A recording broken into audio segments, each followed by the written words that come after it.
What's going on, YouTubers and real estate investors? I want to say, first of all, thank you for joining my YouTube channel.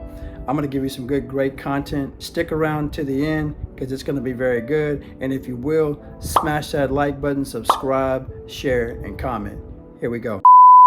Before we get started with the video, I'd like to make a quick announcement. I do have an ebook out, and it's to help you through your real estate investment journey. So if it's something that you're interested in, click the link down below. Let's get started with the video.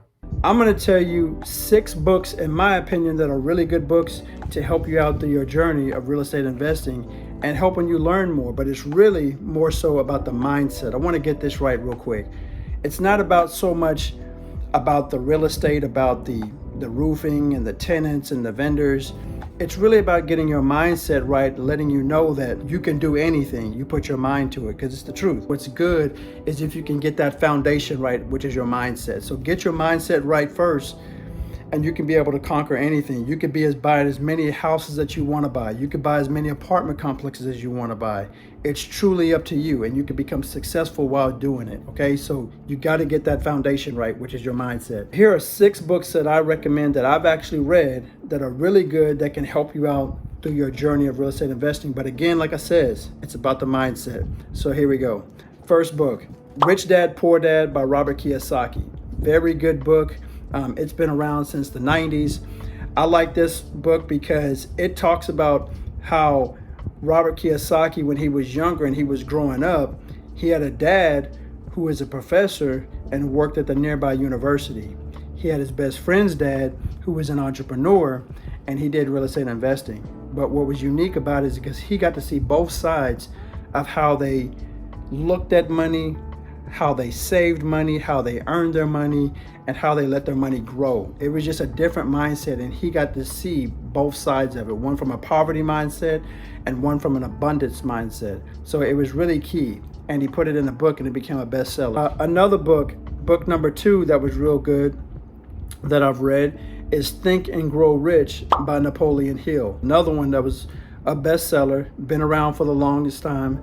A lot of real estate investors that are successful, they've read these books, right? But this is a good book because, again, it comes back to the mindset. You know, what you think and what we feed our minds every day on a day-to-day basis, it comes into reality, right? So if you feed your mind positivity, then you're going to get positive things in retrospect. However, on the other side, if you think negativity, then that's what you're going to get on the outside. So it's really what you feed the mind, and that's what Think and Grow Rich is. It's just about a mindset thing. So you got to be careful, and we got to protect our mindset. Book number 3, 7 Habits of Highly Effective People by Stephen Covey.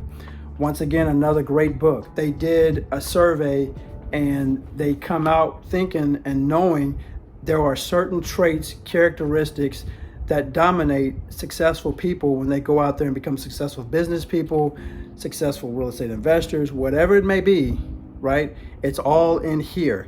And in that book, it talks about some of the traits that are needed to become successful. And in addition to that, what they did to become successful as a real estate investor or any type of business. So they all had the same type of trait. Book number 4, The Richest Man in Babylon by George Clanton. All right. Another one, again, of course. What I like about this book is it has biblical principles coming from here, right? So in the Bible, in the book of Deuteronomy in the Old Testament, it literally has some scriptures in there and the teachings from there and how he converts it to modern day. But the principles still apply. They're still solid, and they're extremely simple to follow. So I like this book, a very good book, The Richest Man in Babylon by George Clanton. Book number 5 that I think is good, which I've read too, is 50th Law by 50 Cent and Robert Greene. It talks about how 50 Cent, how he was growing up. Basically, he didn't have anything growing up. You know, he lived in poverty, and the way he was growing up, he was going to be in a worse situation because he was going to end up in jail or prison. So it goes back again to the mindset. He knew he had to change his ways. He knew he had to make some differences, and that's what it took for him to make a change.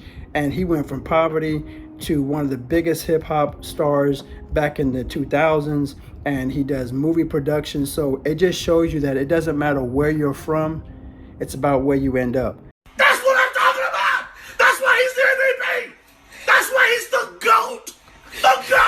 And again, it's all in the mindset. And it doesn't talk about anything about real estate or business. But what I like about it, again, it's his struggle, and it lets you know anybody can get anywhere if they put their mind to it. And last but not least, a book that I really enjoyed reading is The Millionaire Next Door by Tom Stanley. What makes this book so good is because they did a survey on several different millionaires, right, in the country. And it's funny because as our society comes along, you know, we think of millionaires as being the fancy cars, the big mansions, all the jewelry. But in reality, that's not the case.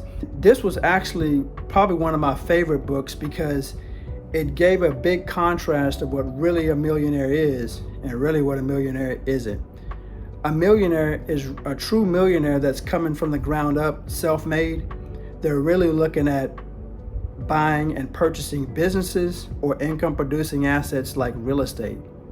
So in other words, they're not worried about the outside world, about the materialistic things like the big houses and the big cars.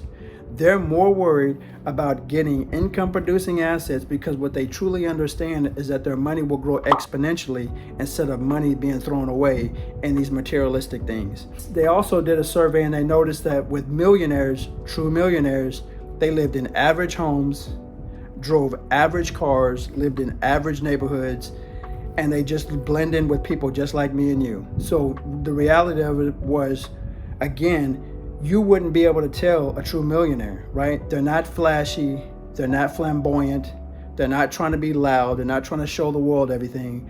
They just live simple lives, purchasing simple things, just like the average person, because their safety net is their money in their bank account, not the cars that they drive or the clothes that they wear or any fancy jewelry. So that was really important. It can really give you a reality check of what a true millionaire is. All right, so these are the books that I read. Again, I think they're very good staples, very good books, good readings.